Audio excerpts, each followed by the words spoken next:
Okay, first of all, let me say that I'm really glad to be here. سەرەتا بە ئەوە بڵێم کە زۆر خۆشحاڵم لێرەم و چاوم بە خاوەنکار و بازرگانە بەڕێزەکانی سلێمانی دەکەوێت. ئێمە هەوڵ دەدەین هاوبەشی ئابووری نێوان ئیتالیا و عێراق بەگشتی بەرەو پێش ببین.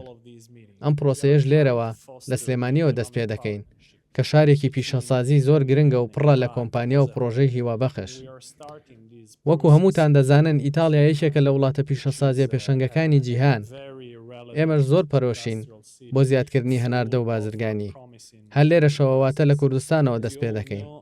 هەوڵ دەدەین پرۆژەی نوێ لەگەڵ هاوبەشە ناوخۆیی و متمانە پێکراوەکاندا گەشە پێ بدەین. هەر لەبەر ئەمەشە ئەمڕۆ لێرەم. زۆر پەرۆشم بۆ گوێگرتن لە پێشنیاز و دەستپێشخەری بازرگانە ناوخۆییەکان. خۆم و تیمەکەم ئامادەین هەموو ئەو زانیاریانەی ئەمڕۆ کۆیان دەکەینەوە بیگوازینەوە بۆ ئیتالیا.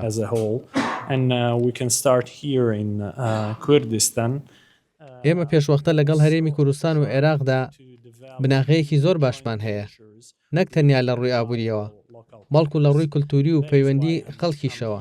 بۆ نمونە پرۆفیسۆرە ئیتالیەکان لە زانکۆ ناوخۆیەکاندا هەن. ئێمە تیمی شوێنەوارناسی ئیتالیامان لە کوردستان هەیە.